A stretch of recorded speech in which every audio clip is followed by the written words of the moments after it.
Okay, we're live now. Thank you very much indeed. I'll just wait for that to take over. Microphone.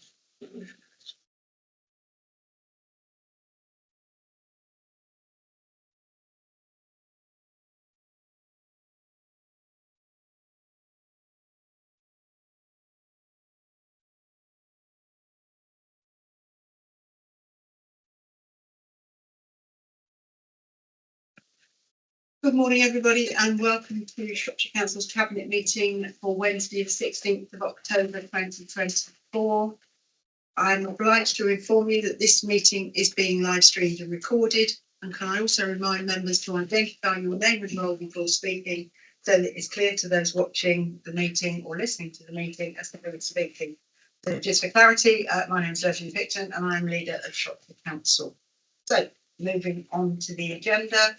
Apologies for absence. I have apologies for absence from Councillor Ian Nellins. Do I have any further apologies? No. Okay, thank you very much indeed.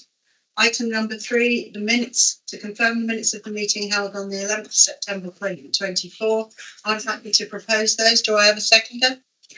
Yes, Leader, it's Councillor Quillen, but for portfolio holder for finance and corporate resources and communities, happy to second. Thank you. Thank you. And before I take a vote on that, I'm sorry I nicked past item 2 in my hurry to get to the minutes. Do I have any disclosable pecuniary interest this morning? No. Thank you very much. So go back to the minutes. I have a proposer. I have a seconder. All those in favour? Thank you.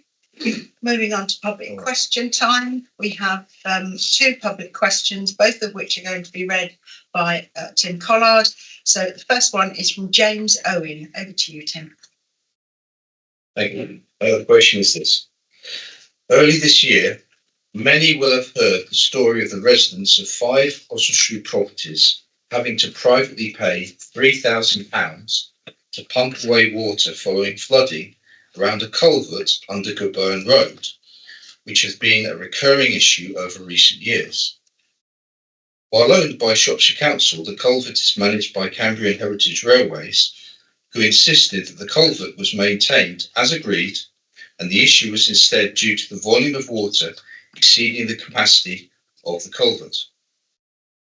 The flooding in this location during periods of heavy rain not only affects these properties, but also leads to flooding of Goburn Road, which has a significant impact on all residents and visitors to Oswestry travelling to and from this direction.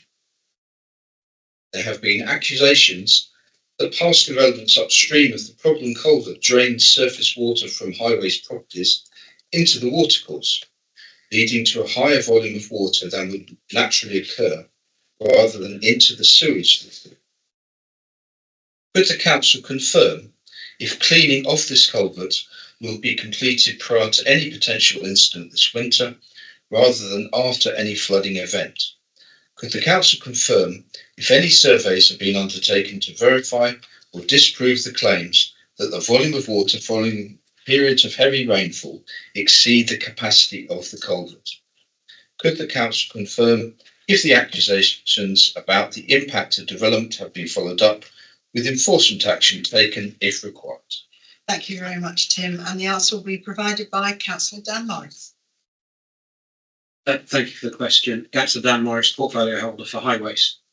Shropshire Council are aware of the flooding at Guinevere Close and Goburn Road in Oswestry. Flooding is associated with a large rural catchment area, which includes Oswestry Hill Fort, draining to a culvert that runs under the public highway and under the Cambrian rail line. This culvert then runs through the traditional products yards and into a drawdown culvert associated with the Vernwy Aqueduct. Ownership and management of this culvert lies with each individual riparian owner. No formal assessment on the capacity of this culvert has been undertaken. However, it is clear that some of the intense named storms have caused the flooding during past winters have exceeded the capacity of the culvert. It is therefore essential that this culvert is properly maintained along its length to reduce the risk of flooding properties. Shropshire Highways have raised a job to jet and cleanse the section of the culvert where it runs under the public highway. The council's land drainage team will also be making arrangements to meet the Cambrian Rail Trust to visually inspect the culvert where it runs under the railway line. Should any defects or restrictions to flow be identified during this that the Cambrian Rail Trust undertake the required works as soon as possible.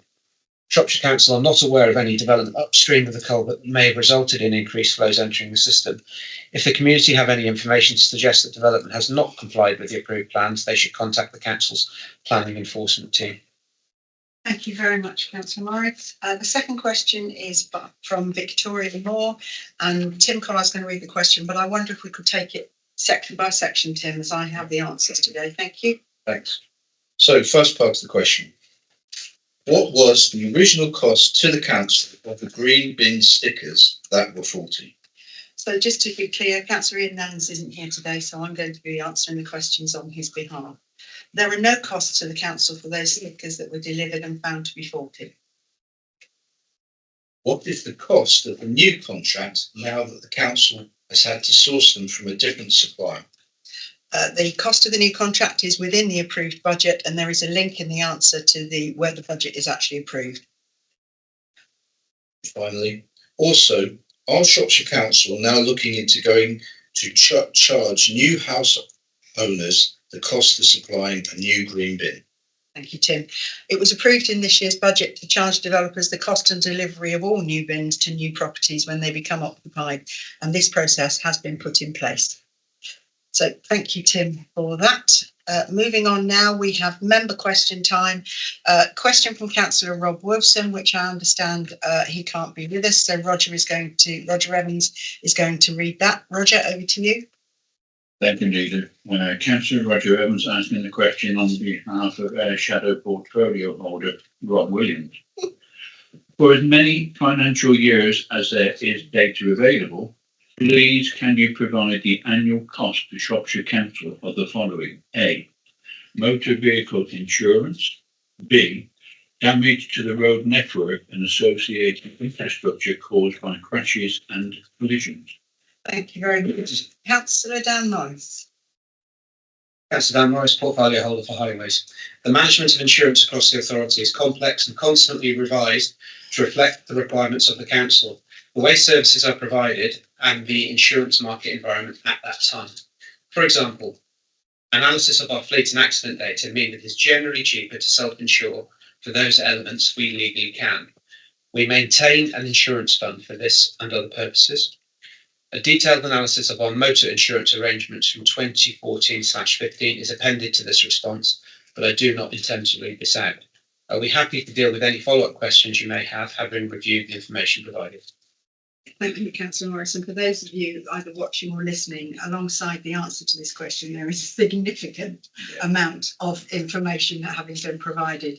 I guess you don't have a supplementary, Councillor Evans, because obviously Councillor Wilson will need to review this first. For you, Leader, he has sent me one in anticipation of the answer that was given. I will read that out now with your agreement. Okay. As Shropshire Council has said that it will be ruthless to rein in spending, why is it not adopting a policy of introducing safer speed limits across the county, which would reduce the cost to the council of insurance, damage to the network? In Oxfordshire, the Lib Dem run administration has provided 20 mile-an-hour limits. Can I stop you? I'm not sure that that's a supplementary question related to the original question. So can I ask that perhaps Councillor Wilson get in touch with Dan to actually ask a supplementary question once he's reviewed that information, rather than having a party political broadcast on behalf of the Oxfordshire Council. Thank you. Second question, and this is getting a bit silly, actually. Second question is from Councillor David Vasmer, which is also going to be read by Councillor Evans. Roger? Thank you, Chairman. From David Basmer, who is also a shadow portfolio holder and for this area of the council's business. So you can't be Figures. Unfortunately, he would, Chairman, but there are personal reasons why he unexpectedly, and he sent an email overnight because he did expect to be here, and it's unexpected problems that have caused him not to be here. Okay.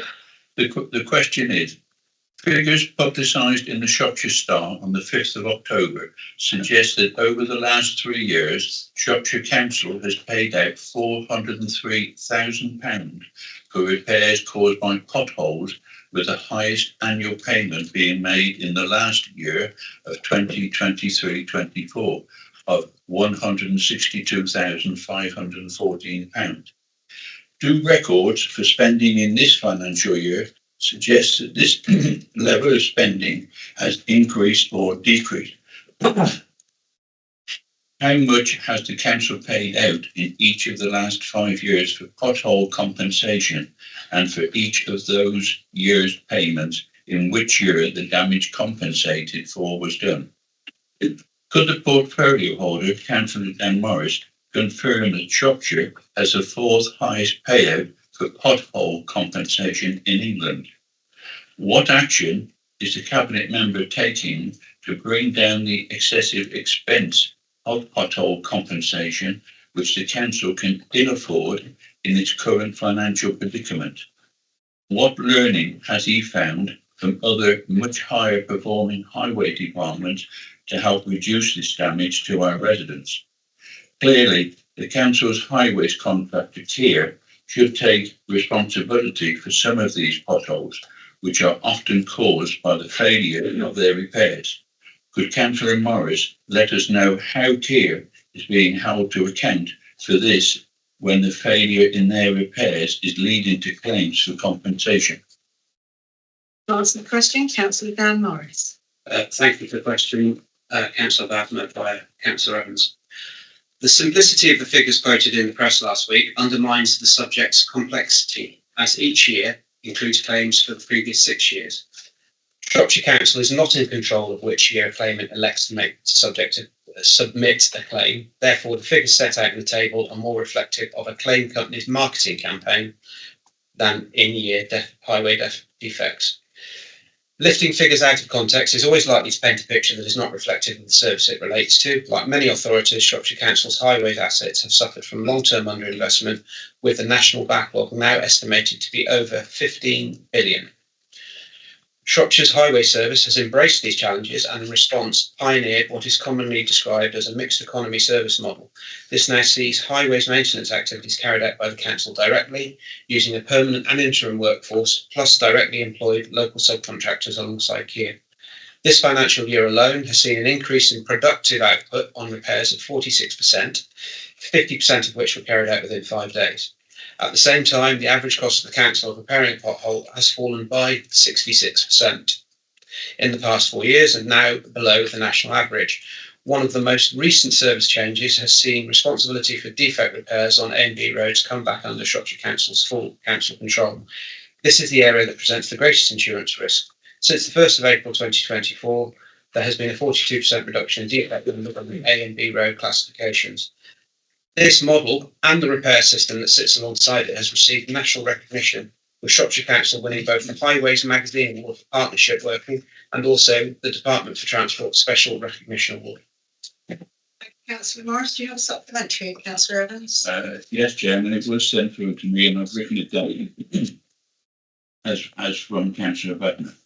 Thanks for the reply to my member question. It would have been good to receive answers to the questions asked.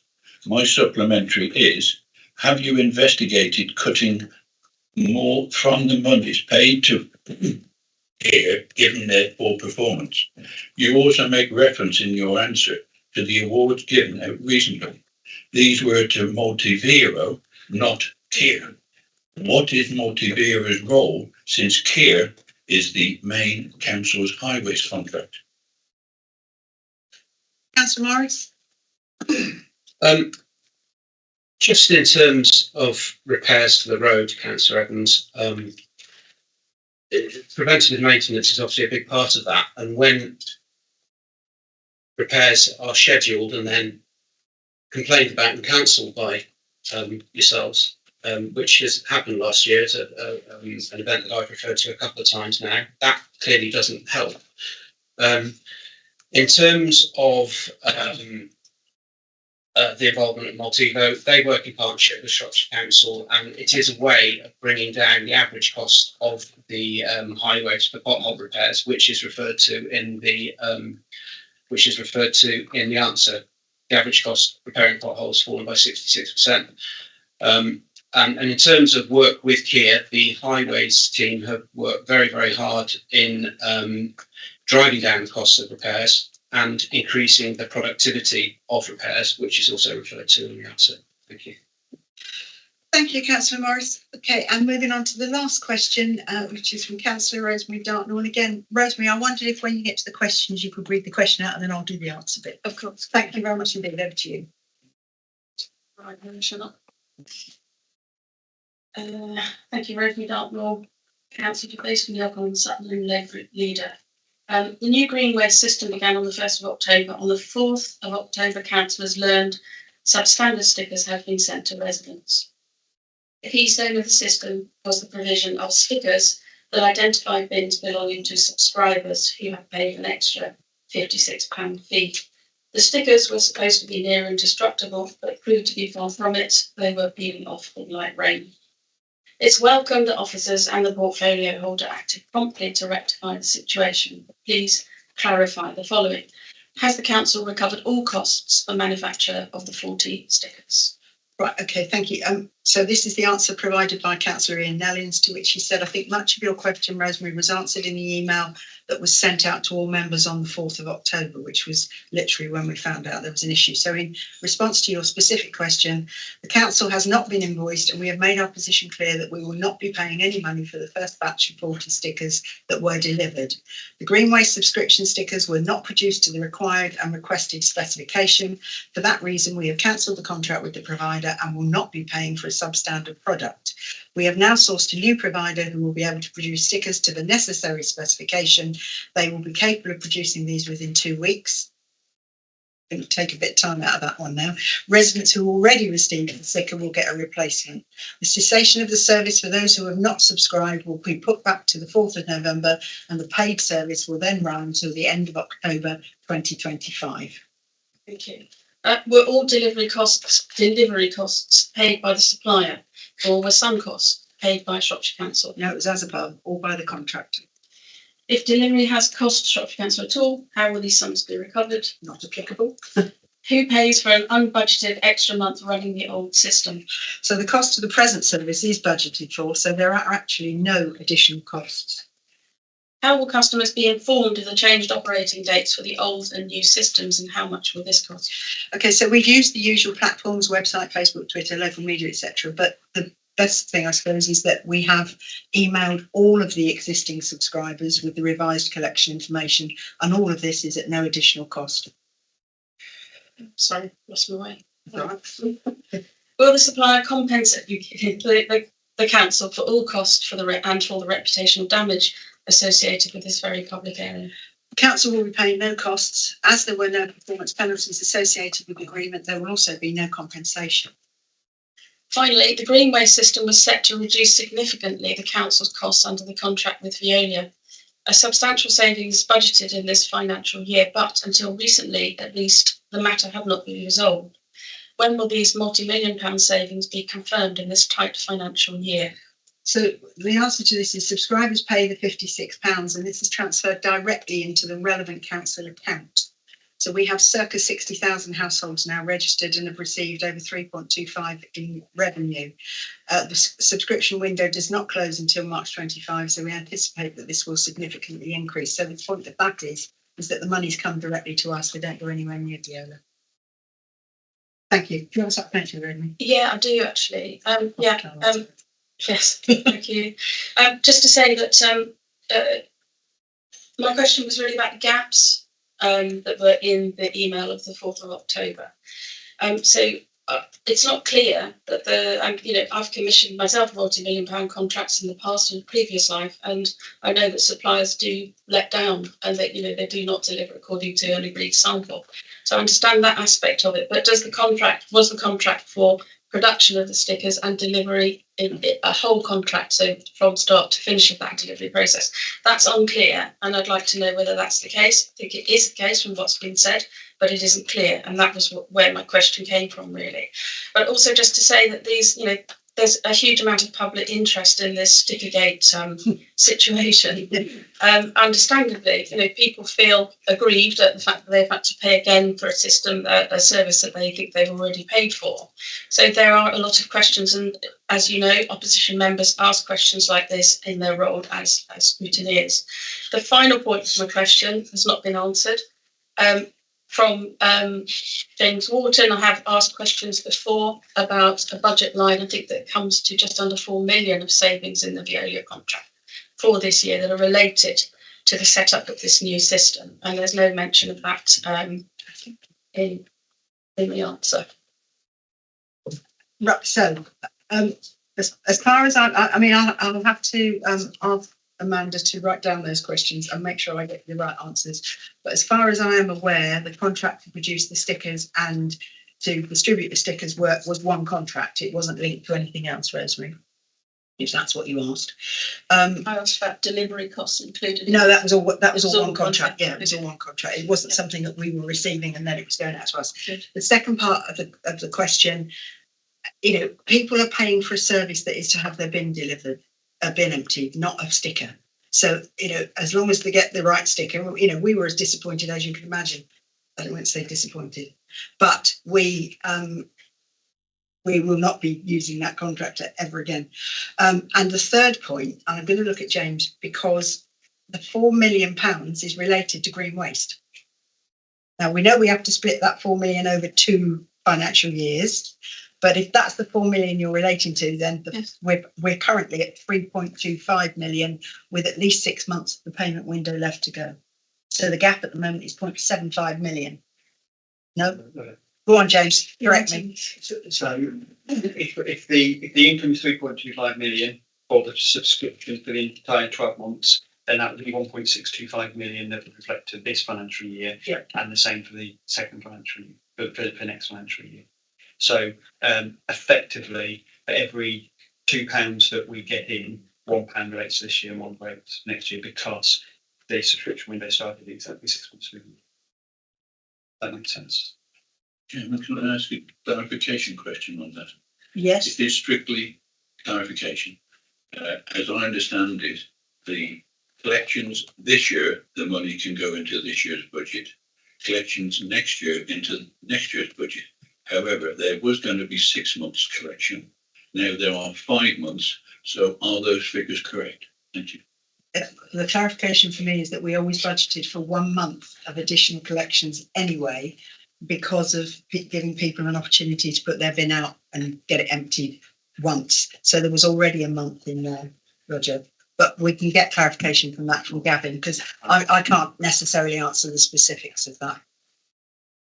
Perhaps Amanda, you could remind me. Okay, that brings us on to the end of the members' questions. We now go on to scrutiny items, and if Joyce would like to come to the table. So Councillor Joyce Barrow, Chair of the Economy and Environment Overview and Scrutiny Committee, with a report back to Cabinet on Developer Contributions Task and Finish Group. Joyce, over to you. Thank you very much. This is a report of the Developer Contributions Task and Finish Group, which was set up at the request of this committee to consider the application and impact of SPIL and Section 106 payments in relation to new developments and the effect of these upon health, care and education provision.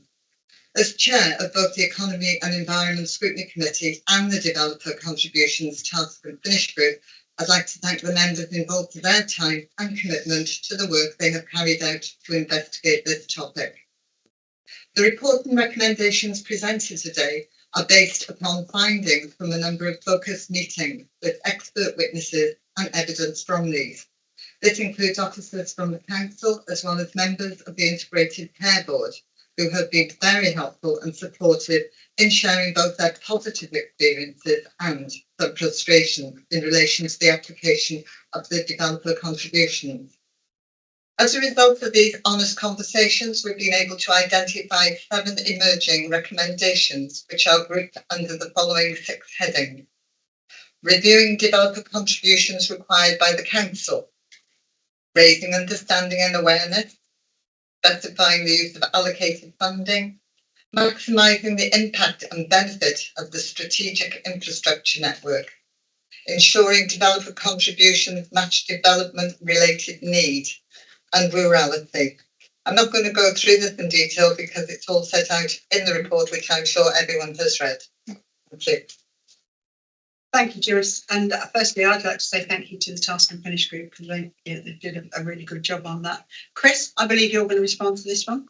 Councillor, let's go. Thank you, Leader. Councillor Chris Schofield, portfolio holder for Planning and Regulatory Services. Yeah, my thanks go to Councillor Joyce Barrow as being chair of scrutiny for the Task and Finish group, and to all those who take part and give their time. I've read this and I'm glad to say we'll accept the recommendations 3.1 and 3.2. Thank you. Thank you very much indeed. Thank you. Thank you. And thank you, Joyce, for coming on. Oh, Well, sorry, Councillor Evans. If I can, Chairman, and I was a member of the group, and I fully support what it says, but can I add this to it? And it is to the Cabinet as a whole, and hopefully it'll be adopted or agreed. As far as the SIL is concerned, there's £26.9 million in the fund, all unallocated, as noted in the 22-23 annual statement. Can an update be supplied to all members as to what monies has so far been allocated during both the last financial year and the first half of this year? Finally, has any SIL money from that collected from developers of any ever present housing been spent or allocated to what many consider to be that ill-founded and not warranted North West Relief Road? And then finally, we would, as is in the recommendations, have been asking during the last 6 years to also look at recommendation 1 in particular, carry out an urgent review of the charging schedule and what kinds of development are subject to SIL. Okay. Thank you, Councillor Evans. It was going so well till you mentioned the North West Relief Road. I must be one of the few in the whole of the council that thought it was politically neutral, but obviously that's not the case. The recommendations have been accepted and the report will come back in the next 6 months.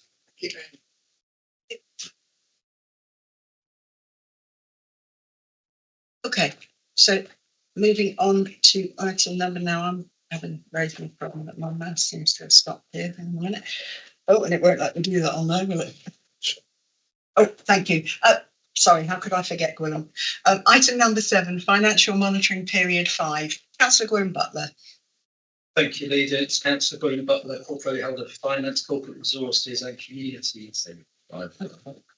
We have before you the item on the finances up to period 5, which I was pleased to bring forward much quicker than we were with period 4, and they were looked at in great detail with scrutiny.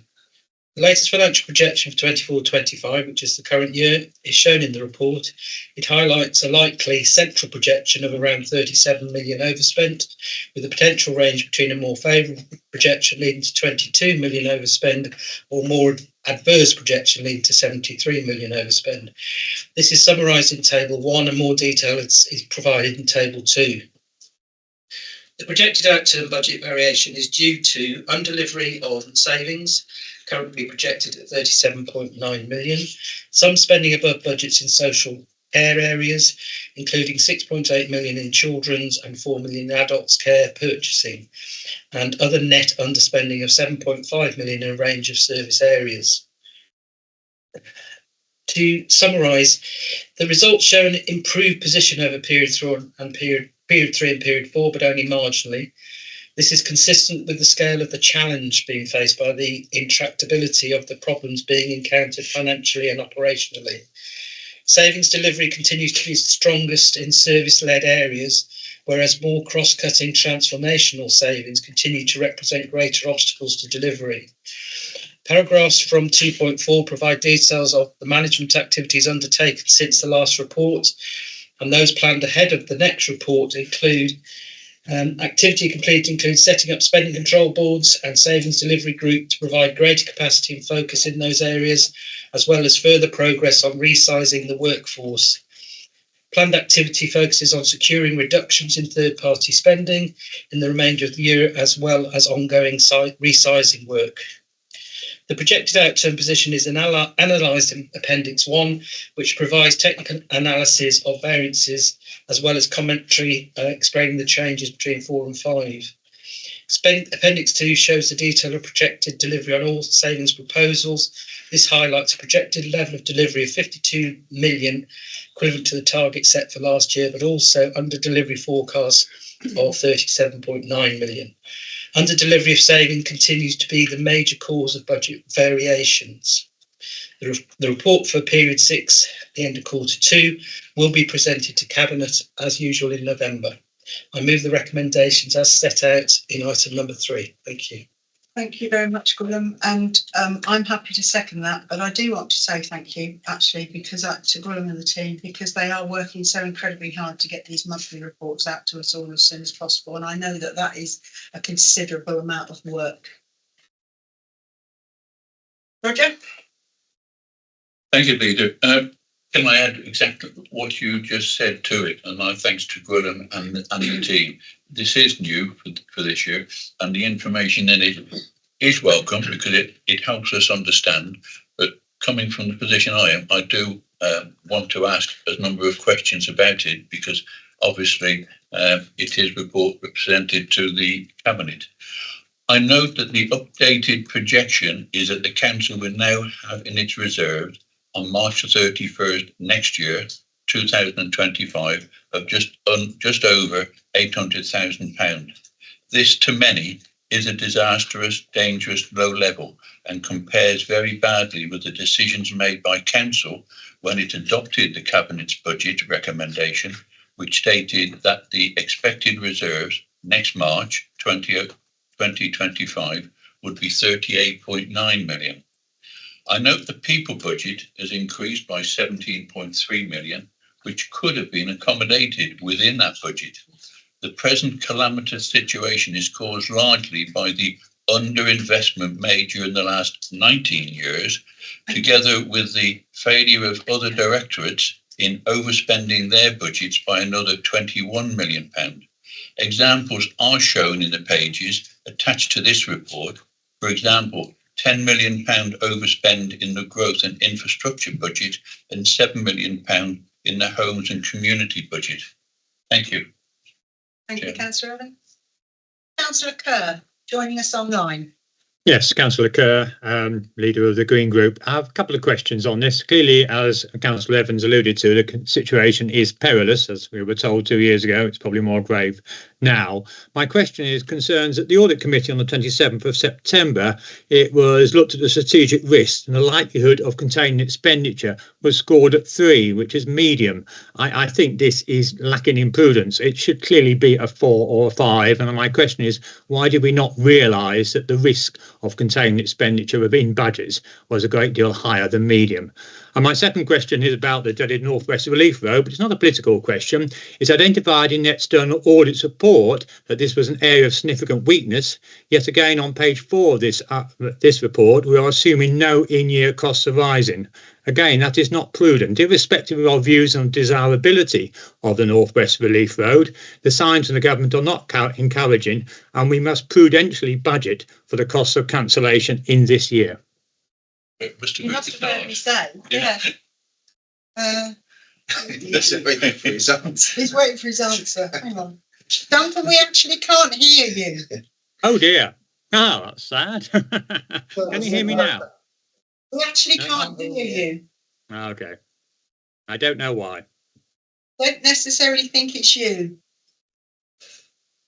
Maybe Can we? I can hear you, Duncan. Oh, thanks, Edward. Did that make a lot of sense? You made a lot of sense. Nobody else can hear me there.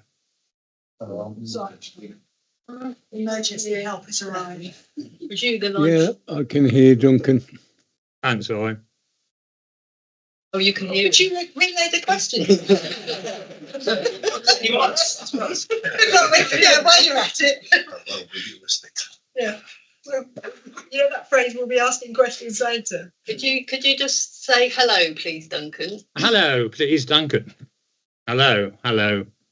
Testing 1, 2, 3, 4. Hi. A, B, C, D, E. Just a sound stage. Dear. Right. Hello, hello. Hello? Hello, hello. Hey, ho. So much for technology. I suppose so. I'd have gone there if I'd known this was going to be a problem. Ross, can you? Sorry? Can you hear me now, Marva?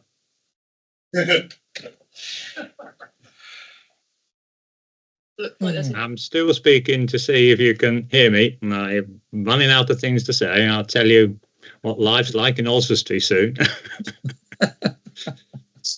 My experience on the 10K on Sunday will all come back to you.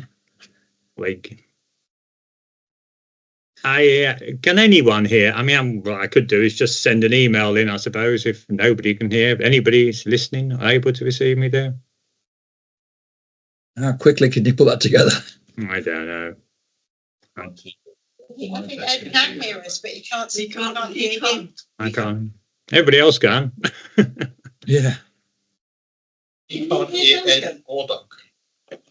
Ed, can you hear Duncan? Give a thumbs up, Ed. Yes. Yes.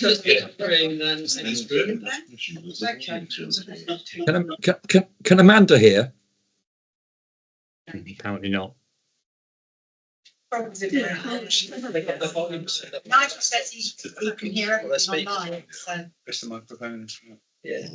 so George has just confirmed he can hear. yeah, Watching remotely, Yeah. everything's fine. So it's just this room, unfortunately. You can hear Rush, it's the end to our kid. We're just looking now to see. Okay. Will it take long? No, good. I can hear them both. Yeah. We don't. Do we need to adjourn the meeting for a bit? We might have to read with the image of our kid. yes. Could you adjourn the meeting for a second? Yeah, so can we pause the live All stream? those things. Thank you. You need to adjourn the meeting, Chairman. No, but turn the live feed off is what I meant. So for those of you who are listening online, we're actually going to adjourn the meeting until we can get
in the room and online. We've had a bit of an issue not being able to hear our online participants. However, we are now back up and running. So, Councillor Kerr. Yes, Councillor Kerr from Oswestry South. So, as outlined in this item, the situation of our finances, which 2 years ago described as perilous, continue to decline. My two questions are about whether we are taking sufficient cognizance of that and awareness of that. The Audit Committee met on the 27th of September and considered a strategic risk register that identified the likelihood of not containing expenditure in budget as scored at 3 medium. I don't think that's appropriate. And my question is, why wasn't that scored at 4 or 5, and why did we not realise the gravity of the situation we were in just 2 weeks ago? My second question concerns the North West Relief Road, but it's irrespective of your political views on its desirability. It's been identified by external audit last month as an area of significant weakness. Yet on page 4, item 6, we are assuming no in-year costs arising. This is not prudent. Signs from the new government are not encouraging, and we must prudentially budget for the cost of cancellation. Thank you, Councillor Kerr. Rosemary? Thank you. Yes, I have a couple of questions. There's a difference of 36.5 million between the adverse and central year-end projections that we're looking at this period. In project risks, I also want to talk about the North West Relief Road. It's noted that in central and favourable scenarios, no in-year costs are assumed, but sunk costs, in fact, for the withdrawal or reduction in government funding that the administration expects. The adverse position assumes some in-year costs arising from North West Relief sunk costs, but how much of that 36.5 million is attributable to this item in the current year? And then a question about the recommendation 3.1. Could either Gwilym or James please clarify that sentence? It doesn't seem to make sense to me. Thank you, Rosemary. I don't see any other hands in the room. So, Councillor Butler, you want to come back on some of those while we're all furtively looking for item 3.1? Yes. Thank you. First of all, Roger, thank you for the statement. I, like yourself, have been here since 2009, and I think we've had an awful lot thrown at us that we never thought we would have thrown at us. You know, those poor unaccompanied children that have come across the channel, where we have to, you know, bear our fair share of funding for them. I wouldn't decry that at all, but we have to take it under our belts. The fairer funding we were hoping to get before COVID, the financial peer review to say that this organisation is financially very well run, but it is the increasing demand and inflation that is blowing us out the water. Councillor Kerr, unfortunately, I cannot answer for the audit committee. It would be for the audit committee to actually make those recommendations. I'll bring in James later if he wants to comment. In respect of the North West Relief Road, unfortunately, I don't have the answers in front of me. James, would you like to comment on the audit committee in the North West Relief Road? And then we'll come back to 3.1. Thank you. Yes, James? Thank you.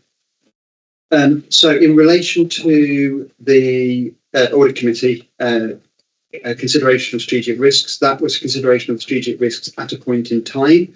So it was a retrospective report that came through to say that as at the latest point, at the point at which those risks had been reviewed, correctly stated that the likelihood was shown as a score of 3. This was because previously that risk had been rated at a 5, and that was before the budget had been set and approved by council.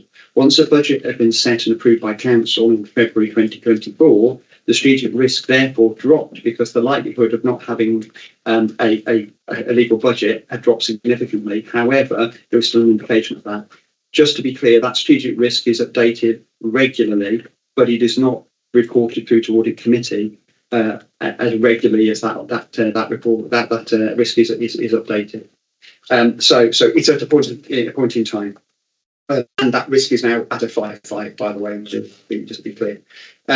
In terms of the cost of cancellation in relation to North West Relief Road, the high likelihood is that should a decision be taken, that we would be reviewing and considering what the implications of that would be within this financial year, and the implications of whether we actually cancel that or whether it's decided to deliver that through other means. There are other means in which that project could be delivered within the control of the local authority, should it so wish. It is unlikely that the implications of those costs would fall within this financial year. And as each month goes by and we get closer to the end of this financial year, the likelihood of those costs in this financial year reduces. That's why the figures that are quoted within the central and the adverse scenario don't show any numbers in relation to this financial year, regardless of the implications, simply because we don't believe that there will be significant costs falling into as a result of any decision that has yet to be taken. Yeah, thank you, James. And Going back to 3.1, it does actually make sense. I'm just finding the graph for you. If you go into the pretty graph at 2.1 in Appendix 2, you can see the overall target savings was 90 million, which is the savings from this year plus the overspend we put into adult social care last year, plus the savings we didn't make. And then what we have done, we got indicative plans for, gives us back to the 37. So that clarifies it in more detail. Happy to get you more information. Well, I'm sure we'll be doing. Can I just say how pleased I've been with the collaborative budget so far? yes, And I think sharing that information as we move forward, looking at the figures in more detail, I think it'll all become a lot clearer. And thank you for your attendance today. yeah, thank you. Just come back to you, Roger. Yeah, only a quick one, Chairman. I do sit on the audit committee, and to adopt what was just referred to was not unanimous. I voted against it. That was a single vote, so it was a majority vote which accepted the strategic risk register as presented to it. Okay. Right, I have a proposer. I have a seconder. All those in favour? Thank you very much indeed. There must be something about computers this morning. Mine's got that little wheel going around in it. So moving on to the next item, which is item number 8, the draft financial strategy, always brought at this time of year. Councillor Graham Butler. Thank you, Leader. The previous update on the midterm financial strategy in July set out a range of key assumptions being made in the projected financial position to next year and out to 2030. And I think when we did our meeting on Monday, we looked how we get those key presumptions from which areas of government, organisations, etc., which will help the background to that. Based on the latest financial results, some of these now need to be updated, and this is set out in the report. Significantly, this update indicates additional cost pressures of 19.6 million, meaning the overall gap estimated for next year has increased from 17.7 to 37.3 million. Now, one thing I need to make perfectly clear, this doesn't include anything close of play of this year. This is if we have a balanced budget for this year and we start with fresh on the 1st of April. So whatever we underachieve this year will be on top of these figures. We need to keep our mind set on that, if that makes sense. The table in the cover report analyses the change from July to October. The key changes include assuming a higher threshold for council tax, 2% plus 2.99, not the 1% that we'd had before. Additional price pressures in contracts identified to be 2.5 million. Demand for children's social care based on current trends and simple arithmetical projection, i.e. gross risk assuming no changes. Additional cost pressure of 14.47 million. Slippage in cost of financing the capital programme due to slippage in scheme delivery, reducing finance costs by 2 million. Planned savings delivery next year reduced by 8.79 million, further to initial review of relationships between in-year and next year delivery, increased cost pressures. The actions arising. Officers have been asked to review all new cost pressures to confirm whether these are an avoidance that require funding or whether they are risks which should be understood but which may be substantially mitigated in finalising the budget for next year. For example, it is known that there are a range of operational changes in children's services like to provide mitigation for the potential growth set out in the report, but which have not yet been quantified. The next update to the MTFS will be brought to Cabinet in December and will set out the headline budget proposals for 25-26 ahead of launching the public budget consultation. And that is being done collaboratively between us all, which is really encouraging. I can't state hard enough that actually delivering the in-year savings is paramount to help us survive this bumpy road. I move the recommendations as set out in the report, Leader. Thank you. Thank you, and I'm happy to second those, Roger. Duncan, and then Rosemary. Thank you, Leader. I do pay thank you to Gwilym and the team and the information that is being shared with all the groups, because the council is in a position where we don't know what is going to happen next week, next month, next year, and we're waiting in trepidation to what the government announce at the end of this month. However, I note the recommendation 3.2 includes a reference that Cabinet requires officers to reduce identified pressures and prepare savings options for 25-26 to secure the needed balanced budget to be approved by Council in February. For many years, our Section 151 officer has been stating that Council spending is at an unsustainable level. These messages have all seemingly been ignored by the Cabinet, who have delegated responsibility for managing this Council's budget. I am puzzled. What is the role of Cabinet members in bringing forward the budget when they will be recommending to the February Council? Included in the assumptions in this report is that the pay inflation figure of 2.5%. Informed observers expect this to be higher. I understand a 1% increase in wages is expected to increase our costs by around £1 million. Is this increase being included in any future reports? And finally, note the present financial gap, as Councillor Butler has just said, for 25-26 is shown as 37.3 million, for which there is at present no provision. And I think that will present untold questions for the Council in the next few months. Councillor Kerr. Yeah, thank you. Myself, Kirsty and indeed Ed attended the Children Improvement Board yesterday, and I'd just like to put on record that I think that board's doing an excellent job in trying to manage the issues and has turned around many of the issues in children's services. They've also got a good handle on future demand and costs and how they can be mitigated by investment in early help and restorative practice. However, there is a concern that the council is not really cited properly on the reliance that children's services have on key support services such as HR and legal. HR resources obviously been impacted by the council's redundancy programme, but children can be harmed and failed by the council if we don't present our cases properly in court as a result of restrictions or difficulties in appointing legal representatives, just as much as they can be by failures of social workers. So my question is, will we ensure that we increase resources in these important subsidiary areas to reflect the costs of demand in children's services as well? Thank you, Duncan. Rosemary? Yeah, thank you. Hello. Okay, the new capital budget in the report item 4. Could you confirm whether the income strip that has been proposed is included in that summary table? It's another report that shows us the desperate position of the council as we go forward, not just this year, but into further years. Figure 3, the contract inflation doubles the cost estimated between July and October, so in a short period. We're looking at a very different projection there. What's that about? Could you please elucidate on that? The target operating model. Just wait for my paper to try and catch up with you. Okay. It's all right. Sorry. The target operating model savings have similarly become negligible in the same period.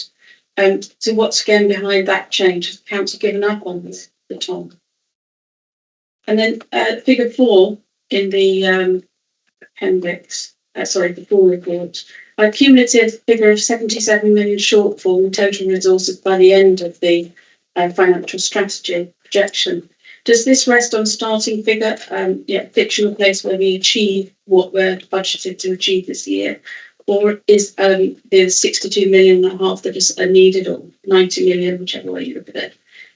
It looks very unlikely that we're going to get there. So that position is going to, as you mentioned in the last item, William, I think that position is going to flow right through the whole MTFS, isn't it? Shows a very different end figure. Thank you. Okay. James, can I just ask you to pick up the, have you got the paper up now? I have. Finding what she was actually relating, it's quite difficult. Do you want to do another bit by bit, Rosemary? Sure, yeah. Okay, so in the report, item 4. Are we in the appendix now? We're in.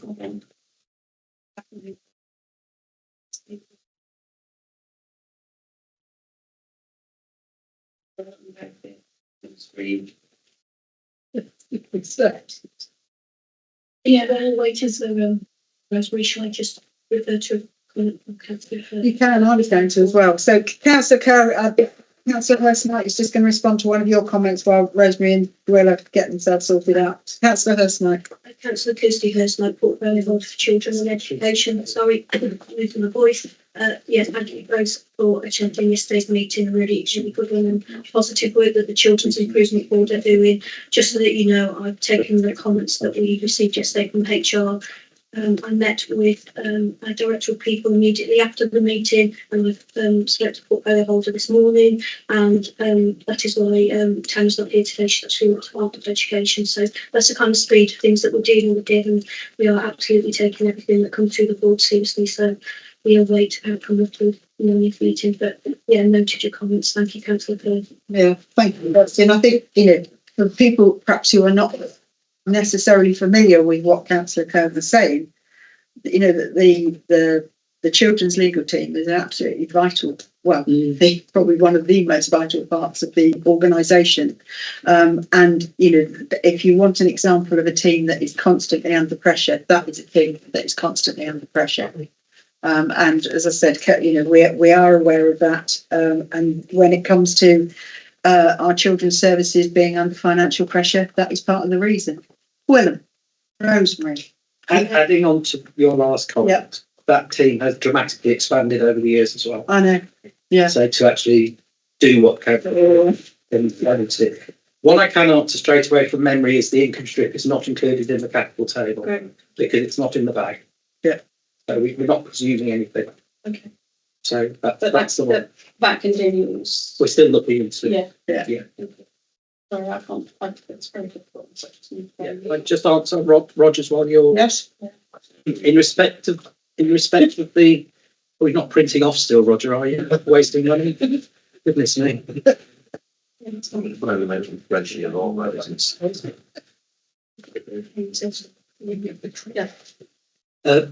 In respect of the pay awards, we are looking. It's a big circle because the amount we initially put in at the beginning of the year, we're still talking to all the government bodies, etc., of what they're expecting to pay.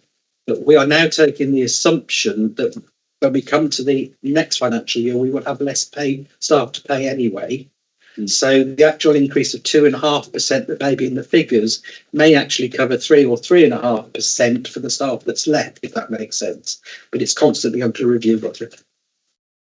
I think the other thing I would add to that is there is a movement amongst councils across the country that if the government are going to be offering above inflation pay rises, it has to be funded.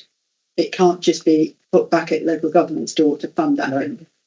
Despite the fact that our staff shouldn't be left out of all the pay rises that are going on, it's simply not affordable. I also think it's valid, Leader, for the people who are listening as well, that I'm talking to officers and the LGA. There are 19 councils ahead of us in greater financial difficulty, and this is becoming a much more national problem. And I'm really interested to see what the new Chancellor of Exchequer, Rachel Hoon, how she's going to stop austerity, because it doesn't feel like it at the moment. and I cannot see what she can bring on the 30th of October to solve our financial pressures in this financial year. Might be something for next year. I don't know what's going to bring for this year. Absolutely. Right. Rosemary? Do you want me to stroll through it now, Rosemary, or do you want to give me specific email questions and I'll get back to you and we'll put them on the member portal? Yeah, I mean, basically, there's a section called significant updates that runs. It looks like it's in the to follow report. Okay. Okay, so, and that shows that there's a doubling of contract inflation between July and October. Yeah, that's the one I remember, James. Have you? Is there an answer for that one? And it equally shows the same section, significant updates, shows that pretty much a zero. I think £15,000 savings. So that was demand. Target operating model as opposed to a 2 million and something pound savings. So those are two quite dramatic changes between the July position and the October position. James? Yeah, so in terms of the contract inflation, this is based on the latest assessment. The different contracts that we have different points in the year at which either RPI or CPI becomes applicable to that contract. So we will make an assumption over the NTFS period of 5 years. What we then have to do, we updated it in July and we update it again. And each time we update it, it's based on the best information we have at that point in time. So I don't want that figure to double, but that's the reality of what we have to allow for. In relation to the TOM budget savings, the movement on page 19 of the appendix has moved from 2.135 to 2.12, so that's a £15,000 change in that. Sorry, the movement is 2.12, so that's 15,000 in terms of the figure there. The reasoning for that is because the work has been brought forward into the current financial year to work through what that looks like. And based on the work that's been done, there was an assumption that it would be a 2-year programme. What we've done is we've brought as much of that forward as we possibly can. Whether we'll be able to achieve the target that we've originally set or not is yet to be determined. What we're saying is it would be imprudent to then say, whatever, we can still achieve another £2 million on top of that next year. So we've had to bring that figure down. So as Councillor Butler explained, there are a number of areas where there's a second year implication of things that were done in 2024 in the current financial year. Where we've assessed those, we've had to go back and look at that second year and say, is that or is that not? So, yeah, Kushka. Interesting. Rogers. Can I just ask that about the inflation, contract inflation? It does broadly seems very much at odds to the general picture of inflation at the moment. The changes between July and October are more dramatic and in a sort of downward position generally.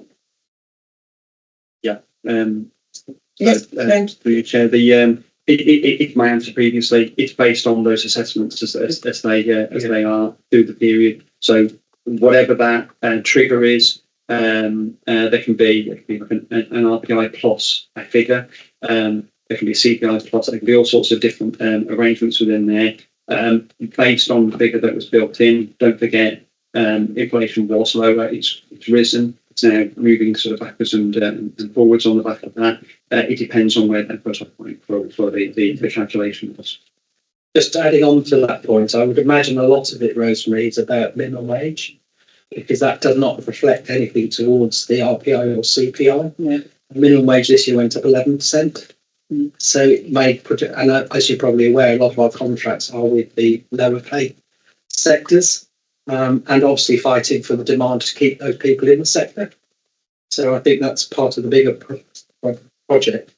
The one thing I'd like to probably conclude on, Leader, if I may, I thought the session we had on Monday with all the group leaders just showed how complex actually delivering the people agenda is and how many pieces there are to that jigsaw. So when I stand up in council and I get told, you said in February you weren't going to do this, it was going to be this much. Everything we do on the MTFS is the best possible guesstimate that we can do, taking into account demand, inflation, changes by governments, international wars, etc. But they are not solid policies. They are best guidance to this council for our finances and have to be treated as living documents in my mind. Thank you. I move the recommendation. Yeah, and I just before, I know, as I said, I seconded it earlier, but I just want to come back on something else, that it's only right and proper, Councillor Evans, that cabinet members instruct the officers to make the savings that were agreed in the budget in February. That's part of our role. We set the policy, the officers deliver it. So there's no reason why we shouldn't be instructing the officers to deliver on those savings. As we go through the collaborative budget process, you will, if you haven't already, discovered that actually there is a significant amount of work that goes on between portfolio holders and service leads as to the future direction of the budgets. But we are in a situation where that is complicated by the fact that there simply isn't enough money. So I just wanted to make the point that you seem to be saying it's got nothing to do with the cabinet, it's all down to the officers. Well, we act as a pretty good team. Right, I have a proposer, I have a seconder. All those in favour? Thank you very much indeed. Now my computer restarted itself. Thank you for stringing that out slightly. Moving on to item number 9, CCTV in Shrewsbury. Councillor Rob Macy. Thank you. So you've got the report in front of you. As we know, Shropshire Council is facing immense financial pressures with the need to save 62.5 million in this financial year. This has meant as a council we must make some difficult decisions to protect essential services while finding new ways to manage non-statutory functions like the CCTV service. The report presents the outcome of a thorough consultation with our partners, local businesses and the public on the future of CCTV monitoring in Shrewsbury.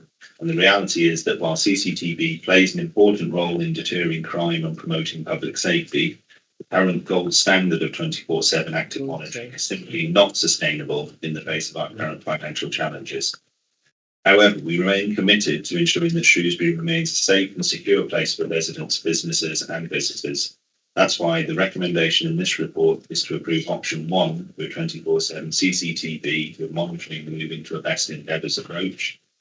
Option 4, which also gained support from the public, was actively pursued again following the consultation, but partner agencies are understandably facing their own challenges and it is therefore not currently possible to step forward as noted in the report. Option 1 will allow us to continue operating a 24/7 CCTV service, which is an important deterrent, but with more flexible, cost-effective monitoring model. We've also opened the door to working with volunteers and partners to provide additional monitoring at peak times or during higher risk events such as major public gatherings. I understand that some residents may be concerned about this change, but I want to reassure everyone that CCTV will continue to play a vital role in public safety, working alongside other initiatives like the West Mercia Police's New Town Centre Policing Unit and the Rangers. We've also been in discussions with our partners, including Shrewsbury Town Council, to explore the options for funding system maintenance and to ensure that the infrastructure remains robust and effective. We'd like to thank the partners for their positive contributions during these discussions. The decision is about finding the right balance, securing today's services whilst also building a sustainable way forward. We cannot shy away from the financial realities we face, but we are committed to managing this responsibly and continuing to deliver services to our community. With that, with the recommendations. Thank you, Councillor Macy. Have I got a second of that one? Yes, second leader, Councillor Dean Cowell, portfolio holder for housing and assets. Thank you very much, Roger. Thank you, Chairman. I note what has been said previously in the meeting, but there is concern that the cut is likely to have many unintended and expensive consequences for some in the community. I'm told it is thanks to colleagues on the Town Council for helping to protect these important services, which aren't much valued. They are willing to work and want to work, I'm told, with Shropshire Council in helping to provide and continue local services but are not willing to do so on a piecemeal basis. Talks, please, need to be accelerated on how and what this working together will involve as an equal partner. And also, I think everybody there, and I would think here, are disappointed that the PCC is unwilling to include any revenue costs in his budget proposals. Thank you, Chairman. Thank you, Councillor Evans. I'll come, well, Councillor Carroll, do you want to come straight back on that one? Yes, thank you, Leader. I have a little bit of history of this as having been the portfolio holder last time we reviewed it in 2019, and it was tortuous then, and it's become even worse this time around due to not just our worsened financial circumstances, but those of our partners as well. We had negotiations back in 2019 for a collaborative partnership funding of CCTV function for Shrewsbury. Let's remember that Shrewsbury is the only town in Shropshire for which Shropshire Council funds and operates the CCTV provision. All of the other market towns, either town councils or town group partnerships operate CCTV in those towns. However, we recognise as the county town that it has a greater strategic importance. However, back in 2019, it became clear after multiple rounds of talks and negotiations that it wouldn't be possible to do a partnership deal with all the partners who benefited from the CCTV presence, because too few of those organisations was prepared to actually financially contribute to the operations of the CCTV service. Now, they all have their own justifiable reasons for that. However, we were in a position then where we could kick the can down the road 5 years to the next review. We're now in a position we couldn't kick the can any further down the road because of our own financial position. And as the positions of those partner organisations haven't changed, as much as we genuinely appreciate the efforts to work in collaboration with those, the harsh reality is that 24/7 monitoring is expensive. That's why option 4 was put on the table, and option 4 was the preferred choice of the public. However, it was always made clear that option 4 was predicated upon funding from those partners. And yes, Roger, you're absolutely right to identify that it's very disappointing that the partner X and partner Y weren't, or partner X or partner Y weren't forthcoming with revenue as opposed to just capital funding. However, that's the reality, not just in this year, but last time we reviewed it as well. And as such, we've had no option, despite the meeting after meeting after meeting that we've held with partners to try and hammer away through this. We've had no option but to default back to option 1. Option 1 is the option that enables us to maintain CCTV coverage of Shrewsbury, albeit reactive rather than proactive. However, with the best endeavours caveat, and Rob and Rachel and Nigel and the whole team have really worked their socks off to come up with a model that would enable us to continue with some form of monitoring rather than it just being a server in a hard drive in a darkened room that recorded this. And best endeavours will do that. It's the best that we could come up with without having revenue support from any partner organisations. And I think that is why we have to go forward with option 1 now, out of fear that if we don't go forward with option 1, it's not that the service then would be worse, but there risks not being a service at all. Yep, thank you, Councillor Carroll. Rosemary? I should say at this point that I'm also a Shrewsbury Town Councillor. I think the most important fact is that Shrewsbury Town Centre, the county town, continues to have monitoring for the safety of all those who live and spend time in the county town late at night, in part being answered some of the things that I wanted to say. It's a pity that other stakeholders didn't contribute alongside the town council, but in some ways you can see certainly from the bid's point of view that their funding and their timescales didn't allow for that. So had the proposals been put forward with a longer timescale, yes, there was the 2019 negotiation, but between then and now, it was a cliff edge scenario that was presented. Perhaps more significant stakeholders and partners might have been in a position to contribute.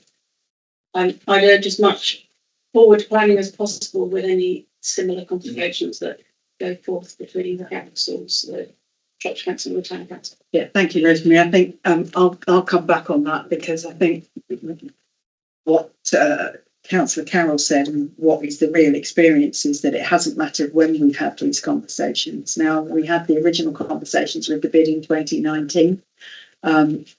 They knew that this situation was coming. They still didn't put anything into their bid, whatever they call it, the re-vote. They didn't do anything with that. I would say to the Town Council, thank you, because you have actually always been the positive partner in this. The police have always said we are not, and they're very clear that they will not contribute any revenue funding to this. So I don't know that time has made any difference. We started this process in 2019, but we are now at a position where we can't continue with it. So this is where we're at. I do thank Rachel and Rob and all the team that have put work into this, and to Nigel who's with us today, because this hasn't been easy, but I believe that this is the best option going forward. Rob? It was just to come back on that, there has been 6 meetings, and to say with the partners, it really has considered things in the round and what their plans are and what things they can bring to being part of the mix. So from that point of view, in regards to that has been a useful exercise in terms of having that conversation and being clear on what each partner can bring to the table to keep Shrewsbury centre safe. So I think my only other bit was, you often talk about unforeseen outcomes or unintended consequences and so on, and that is exactly why we have the teams here and with the partners going through these at length before we get to the stage of presenting these reports. They are looking as far into those and so on. If people were able to list those sorts of things, we'd quite gladly take that from you, but the point is the staff are there managing those and looking at those parts of the system. This is a solution that comes forward that we've discussed with partners and meets with the council needs to be as well. So thanks, Rob. Councillor Chris Schofield. Thank you, Councillor Chris Schofield, Portfolio Holder Planning and Regulatory Services. I'd also like to thank the team. I was involved earlier on, but I left it to Dean and Roberts. But I also think that it's good to thank Shrewsbury Town Council for their involvement and their positive engagement with it, because I think it's worth pointing out that Shrewsbury Town Council is the only one that hasn't run their own CCTV. Every other market town in Shropshire is run by the town councils. So there's nothing untoward here, and it's good that they have contributed. And I also like to thank the officers for putting this together. Yeah, thanks, Chris. I mean, it's history. It was run by Shrewsbury and Acton Borough Council, and when it became free, it's just picked up by Shropshire Council. Perhaps at the time, with hindsight, it should have been transferred to the town council then. But hey ho, we are where we are. I have a proposer. I have a seconder. All those in favour? Thank you very much indeed. Moving on to item number 10, slightly unusual, annual report, sustainable travel team. Councillor Hurst-Knight. Thank you. So although I'm the portfolio holder for people and education, the sustainable travel team and schools work comes under my portfolio as well.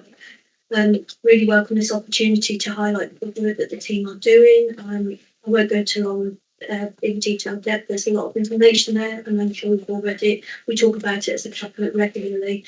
It provides an opportunity today to highlight the work of a new reform team that was established just in February 2024. I think it's encouraging to see that we've taken this seriously. We did receive criticism from some opposition parties, but we wanted to do this right, do it once, and set up a sustainable team that could literally, excuse the pun, drive these theories forward and actually put them into reality for our school children. And I really want to thank the Sustainable Travel Manager, and I know the team listening in, at the pace of work, the accuracy and the aspiration and vision. We've become a rural authority that now has different legal powers being worked through school streets. 5 out of 6 have been implemented. Here they're doing well. A few issues with signage, etc. for start, regularly resolved, and the 6th is due in Bridge North, really Foregate today, as part of a community zone at Image Lane.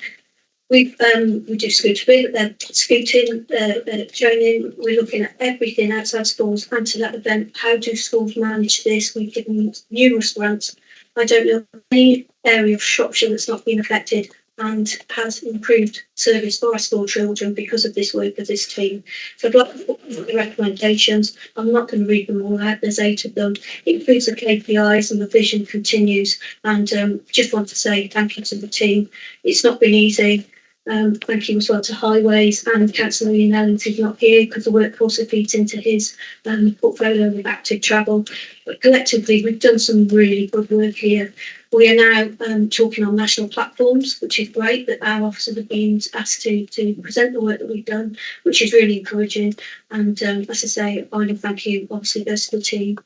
And in reality, it works out that we had a local member highlighting an issue with the resident. I did a site visit last week, and the site officer's been given the task of looking at that area. Already solutions have been come up. That's 1 week. This is good service for our school children, and obviously it's really important. So these are recommendations. Thank you. Thank you, Kirsty. And I think Councillor Morris, you're going to second this report. Before I bring anybody else in, originally this report was going to go to full council, but it was decided that it actually needed to come to cabinet rather than go to full council. There's no reason, but the wording hasn't changed in the first line of the recommendation. So we recommend that cabinet endorsing the report. Is that all I'm saying? Councillor Morris, did you want to come in on this? I just want to say second. Nice and simple. Rosemary, you had your hand up first. Thank you.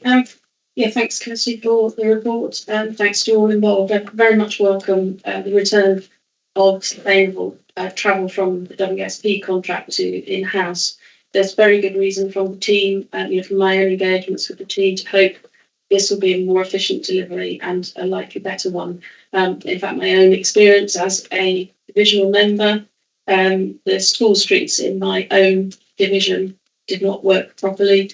It was due originally to be a large area and then reduced dramatically. That led to absolute pandemonium. And so we've now very quickly returned to the original plan, which I think will work much better for residents and children and their families. So that's good. I'd just like to, the only thing that I have, about detail in the report is to look at the KPIs.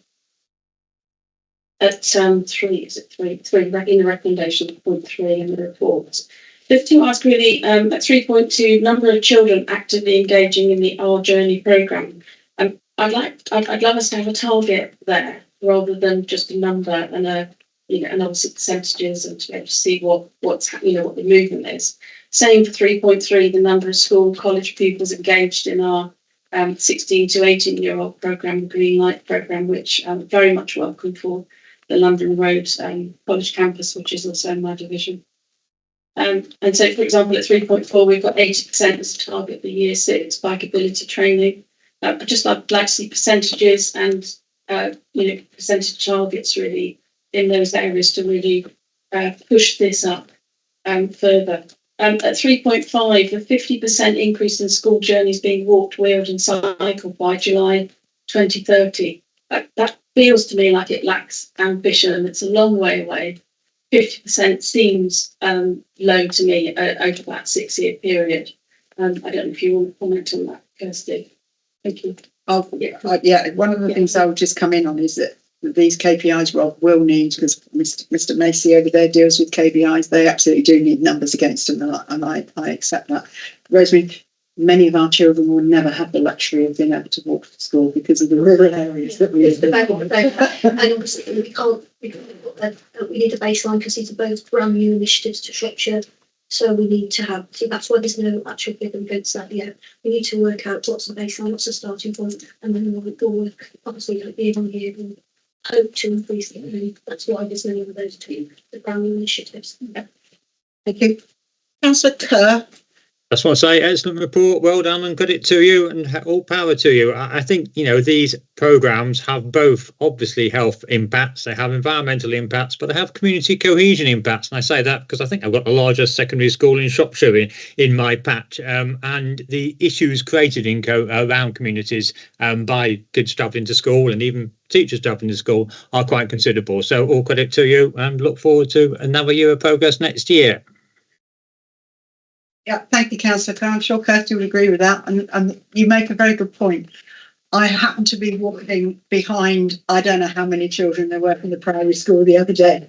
But, you know, if you're not walking or cycling to school, you're not having those conversations. So, you know, absolutely. And I'm with Councillor Kerr on that. More power to your elbow, Kirsty. More of the same, please. Roger.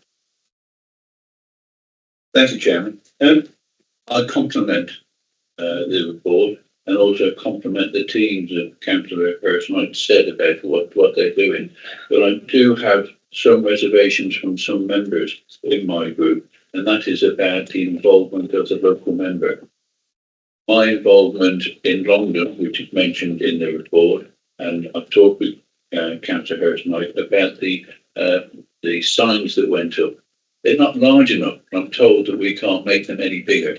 They need to be bigger. And I've also talked with Councillor Bendick, who represents the Bank Farm Road area, and he has asked for meetings with the highways to discuss it, Roman Road and the rest of it there, which is there. They need to be involved in it to make it work. I compliment the team that is doing this and what they've done since they've been appointed, but it's highways who seem to be giving problems or resources not there. I'm not sure, but it's that we need to actually improve on, because the local members want to be there, because I think everybody wants to improve the safety of children getting to and from school, and how can we improve it? So Macy? Yeah, it was just to give the thing, obviously Gabon's benefited from the School Streets programme, and yeah, it's a trial. The whole point of a trial is you're trying something new, some of the bits doesn't and so on. But when I spoke to the school, for example, they used the word transformative. Of day one, it's operating that area outside, which is something we've been struggling with for years, because it's a really tricky road, and now the rest of it, the effect has been transformative in terms of sorting the problem they were specifically looking at. And it's a case of, like myself, I'm guessing local members of wanting to talk to residents now it's up and running, to see that trial is running and so on. And that's part of the bit that's built in. And I know they're sort of appreciative of the stuff like suitability training that's come alongside those as well. So it is a positive. It's going to be one of those where you're constantly working at it, but at least the effects are being felt of this sort of thing. So, yeah. Councillor Morris? If Councillor Evans would like to share with me the issues that you said you found with regard to highways, then I'll investigate. Secondly, I would like to just mention 20-mile-an-hour speed limits outside schools as well, which isn't part of this, but sits quite nicely alongside there, and it's also backs up very much what we're doing. Yeah, Councillor Schofield? I was just going to say the same, is you get a lot of people complaining about street clutter. To put up more signs everywhere, once a child's gone to school, in my view, once they've gone once, they know the way how to get there. So I can't see the point in putting up signs everywhere. I think these are highway signs to tell the traffic to slow down, aren't they? But there is a legal limit to the size they can be, Councillor Evans. So I have a feeling that might come into, yeah, I thought it might be. I have had a similar problem in my own patch. Okay, I have a proposal. Oh, go on, Kirsty. It was just a small note that Councillor Bendick has been involved in all the discussions today. Some of that I wouldn't want to reply on behalf of Councillor Evans, but I'll take your comments, because that meal piece is a bigger active travel than just schools. My work is only a very small part of that, so I'll read it, but to my knowledge, she's been part of the discussion. Yeah, I understand that, and that's why I compliment the team and what they're doing. It's the peripheral stuff that needed, but I've talked to Councillor Morris inside the meeting. Yeah, thank you. I have a proposal. I have a second. All those in favour? Thank you very much indeed. I look forward to seeing you on Wednesday, the 20th of November, and a lot of you are locked in. Thank you very much indeed. 2 minutes.